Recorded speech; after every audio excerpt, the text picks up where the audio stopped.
Alright, so I was bored. It's late at night.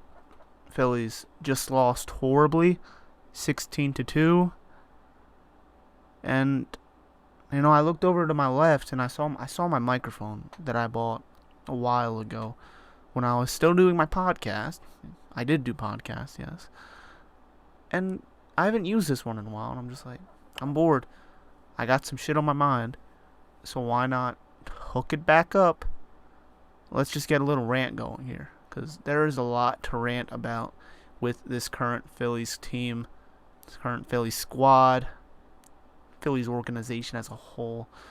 There's a lot going on right now. Now, it's currently 12:24 a.m. So I'm a little tired. I'm a little out of it, but I'll try to collect my thoughts as clear as I can. Phillies just lost 16-2. This is not the first game they've been blown out. They've been blown out many times during the season. And if I look up the Phillies record right now, they are 48-46, 2 games over 500, 9.5 games behind of the Atlanta Braves. Two games behind the Washington Nationals. Phillies are in third place, Nationals in second. And overall, they played horrible. People went into the season expecting them to be better than what they would.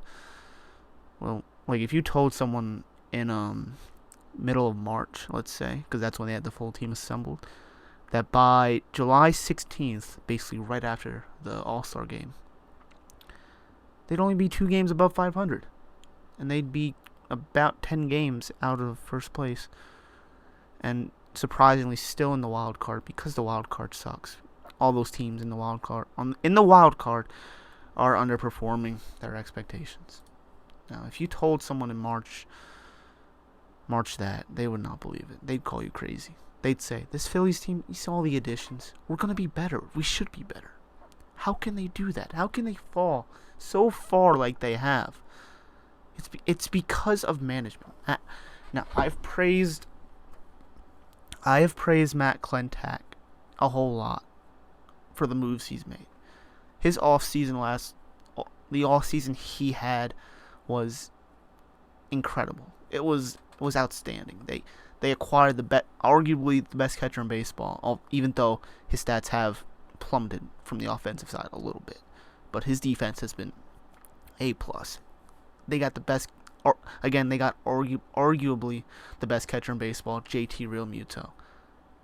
They got a former All-Star veteran player, a great veteran clubhouse presence who sadly went down. And I think the Philly season ultimately turned for the worst when this man went down. Andrew McCutchen. They went out and got him. They also extended Aaron Nola, which was very smart of them to do. And you can't forget about Bryce Harper. They signed their man. They got their man. $330 million, 13 years. They got him. And I almost forgot, they also got Gene Segura. They traded away J.P. Crawford and Carlos Santana to open up first base for Reese. They got a very solid shortstop. So that offseason is great. But the one problem we all recognize right now, and I think we all should have recognized back then, because I think we all got caught up in all the hitters we got. We weren't able to recognize that we really missed on one aspect, and we missed out on pitching so hard. Like if you look back at like the free agent pitchers back in that offseason, how they're doing right now, they're all doing so much better than the guys we have currently. Like the 2 main guys who have been struggling for us, who really should have been replaced a while ago at this point, are Nick Pivetta and Vince Velasquez. And if you look at their stats, they're god awful. And the thing about Nick Pivetta is people expected him to be better. And I'm not really going to get on Klentak this much for Pivetta, even though, although maybe one could have expected it, but because people were saying he was going to break out based really off because how good his stuff was last year, and that I think he was an unlucky pitcher. And people thought, okay, this kid's going to break out. He has the stuff. He's going to take the next step. And ultimately, he didn't. And Klentak trusted that he would, and he didn't. So, Klentak decided not to go after starting pitching. I know they attempted to go after starting pitching, but like that's basically coming in second place in a race that only offers a prize for first place. In a race that only offers a prize for first place, they did not get their pitchers. There are multiple options they could have got, multiple small options they could have got, maybe dealt at the deadline. Guys like Lance Lynn, Anibal Sanchez. You could have even traded for Tanner Roark, who's a solid option, better option than what we have right now. And the main one that really sticks out to me is Charlie Morton. We passed on Charlie Morton. He signed a very friendly contract, and he's in the race for AL Cy Young with the Tampa Bay Rays. So we opted to stick with our guns. We opted to stay with our guys, to trust our rotation that was the same rotation that had fallen the year before because of youth and inexperience. With the historic collapse of 2018, we trusted that same rotation, and so far this season they've let us down. The only true outlier is Aaron Nola, who did start out slow, but he's as the weather has gotten hotter, he has looked like the same Aaron Nola that we know and love. Except for that, you have Jake Arrieta, who's pitching with a bone spur. It really speaks to volumes. When our best option is a man dealing with bone spurs in his right elbow that is basically going to guarantee surgery. That's our best option right now. And then you have Zach Eflin, who started out good. Zach Eflin did start out good, and I really thought Zach Eflin was going to take a step this season. He's going to become a consistent pitcher in this Phillies rotation. I thought he was going to solidify his spot in this Phillies team for years to come. And as the season started out, it did look like that. It did look like he would do that. But ultimately, as of recently, just like the other Phillies pitchers, he hasn't been good. He's been horrible. I don't know why. Or I think I know why, which I'll get to, but ultimately none of us know why. We just have to speculate at this point. Then you go back to Nick Pivetta and Vince Velasquez. Now, I already talked about Pivetta, but the thing about Velasquez is we knew last year he wasn't a starting pitcher. We knew this year he wasn't a starting pitcher. And that's really what he's been. He's been below average. We tried him in the bullpen, but we had to move him back because we didn't have a spot in the road. We needed him in the rotation because of lack of depth. So yeah, that's been the Phillies rotation, really, just Aaron Nola and 4 other wannabes, basically. Now, the one thing I am not going to falter Klentak about, although he kind of connects to it because of the lack of depth we have the lack of depth we have as an organization in the minors, is the bullpen. Now, that I can't really fault Klentak because of all the injuries, and I'm not going to fault Klentak. Really, what's happened with this Phillies bullpen has been atrocious. It's been saddening, and you see all these guys go down. I don't think any MLB team has as many injuries to the bullpen as we have, at least in this season. So yeah, you got guys like J.D. Hammer, Edgar Garcia, Ranger Suarez, who shouldn't be in the major leagues, pitching in the major leagues, because they don't have any other options. So you can't really fault that. Now, here's what I think is the current problem with the Phillies. I think the current problem with the Phillies is the coaches. I think Kapler plays a part in that because of like his attitude and like encouraging. I think like I'm kind of getting messed up because I'm a little tired, as you see. But I think the main I tweeted about this, just ranted a little bit on Twitter. But I think the main thing has been that they are encouraging a sense of belief to their players, Kapler, Klentak, the coaches, and the rest of the front office, is that there's always the next day. Everything is always fine. It doesn't matter. Keep playing your best. Everything is always fine. And really, you seen how far the Phillies fell? We were once in first place, 3 games up on the Braves. And look at us now. We have fallen so far, and then it is maddening to see that these players are saying, like, first it was Kapler. First it was Kapler, Clentak, McPhail, all those guys. But now you see, like, recently, Zach Eflin on the post-game show today was interviewed, and he said this quote, "No need to panic. We know how good we're going to be." Now, I don't know what to say, because if there's not a sense of panic, sense of urgency right now, I don't know if there's ever going to be a sense of urgency. Because I really think this has been the lowest point of our season that we've reached. And if you have to have a sense of urgency when you've fallen so far. I get it. It's only July. But as I said in May, as I said in June, these games matter. They matter at the end. Because if you fall far right now, the more you're going to have to climb later in the season. And I don't think these guys recognize that. Or if they do, they're really not showing it to the public. And yeah, I really think that's been the problem. And of course, we don't know what's going on, but like, I've speculated that, like, because if you look at all the stats of the Phillies players, majority of them have, majority of the veterans, of the guys who have played in seasons before, some of them we acquired, their stats have been, their stats have fallen when they've come to the Phillies. Of course, there are a few outliers, but it's kind of weird to see all these veterans just suddenly get worse when they come to the Phillies. And really, to me, that automatically says to me, the problem lies with the coaching. Because if you see many guys, if you see majority have perform worse than they've had in prior years, majority, all these guys performing worse than they have, you got to draw that back to coaching.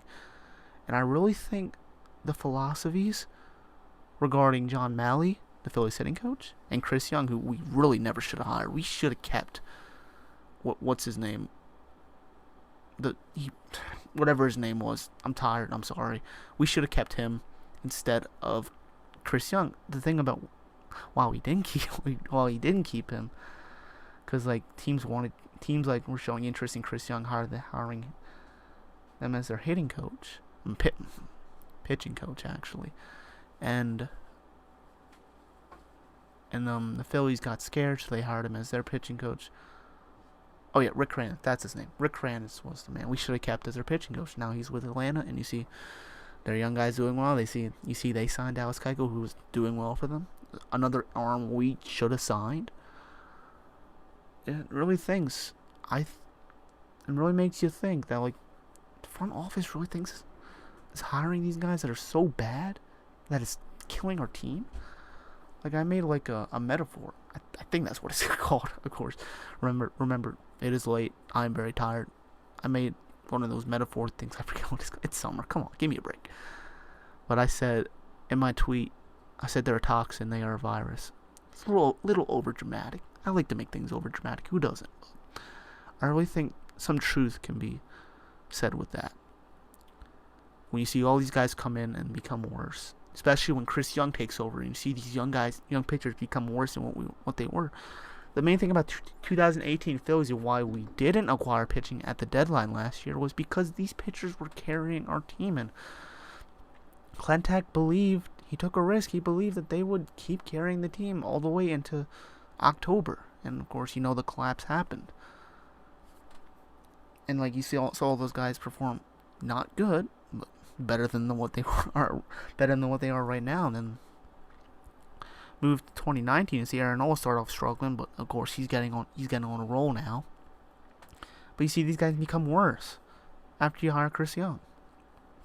So I think the problem ultimately lies with the coaching. And of course, who hires the coaches? Clentak, but I think Kapler plays a little part in that, because of course they want guys who follow his philosophy because he's the manager. But ultimately it is Clentak. So I have supported Clentak. I'm an open supporter of Clentak for what he did. He made our team better. But I think he did that while also forgetting a key part of a winning baseball team. If you look at the 08 Phillies, their lineup was stacked. But you know what they also had? They had a bullpen. Again, I can't really fault Clentak because their pen got hurt. But you know what I'm saying? They had a good bullpen. They had a good starting rotation. They went out and made moves. Now, it's the 16th. The one deadline this year is, I think it's 31st. Is it the 31st? It is the 31st, so we got about 2 weeks. So Clentak still has time to acquire a pitcher. And I think we should acquire a pitcher because we're basically fighting for the wild card race at this point, and it's wide open right now. But if we keep playing like we have, it's not going to be wide open soon. Sooner rather than later, it won't be wide open. So there is time for Clentak to acquire pitching. But again, looking back at the 08 team, a stacked lineup doesn't get it done. You have to have good pitching. And this is an area Matt Clentak and the front office has neglected. This is the second year now. They've neglected it. I know they went out and got Arrieta last offseason, but I guess at that, like, going back and looking at it, I guess it helped getting, like, relationship with Scott Boras, who was, as Bryce Harper's agent, connect the dots. But signing Arrieta, I think, can be seen as ultimately a mistake in a way, because you look how bad he's pitched. But who knows? Maybe he'll be better next year after the surgery. I don't think anyone thinks that, but we can hope. But yeah, I've been ranting for 15 minutes now. It's late. I'm gonna get this uploaded. I'm gonna post this. Right now, that's really all I'm about to say. Well, before I end it off, I don't think this problem is going to be solved unless the Phillies are willing to make changes. And I don't, after all that's happened and all they're like, it's gonna be fine, we're fine, everything's fine. I don't know if they're willing to make changes. That's the thing that scares me. I think they're gonna trust their gut with this, and then everyone knows. Don't trust your gut. Make changes, for the love of God. Make changes. Because it is falling. It is going downhill right now.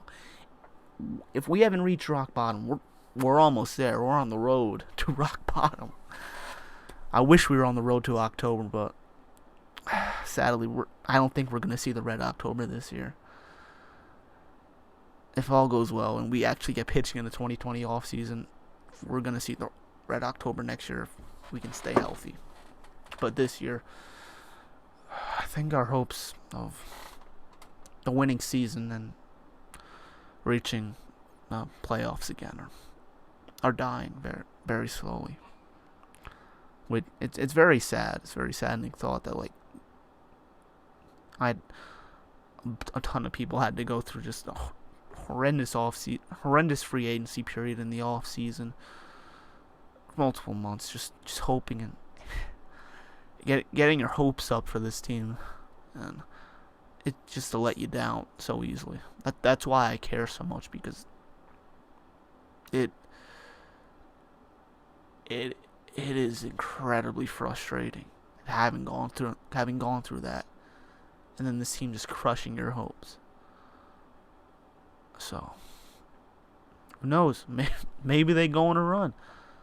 I don't think they are unless they get pitching, but maybe I'll check in back with you all once they do, once the deadline passes, and see what we do. But I can guarantee this right now: if we don't acquire pitching by the deadline, I think pretty much this season is over. I think at that point, if we don't get pitching at the deadline, look to 2020. And unless you want to be depressed a lot, don't follow the Phillies. And just look towards the Eagles, because, Eagles and Sixers, they're going to be real good. So at least we got that to look forward to. So again, thank you all for listening to this little rant. It's been 20 minutes. I'll get this uploaded. I'll hopefully sleep. And we'll have to go through this again with Vinny pitching against Walker Buehler. That should be an interesting one. Alright, thank you all for listening. Have a good night. Have a good day /night, everybody.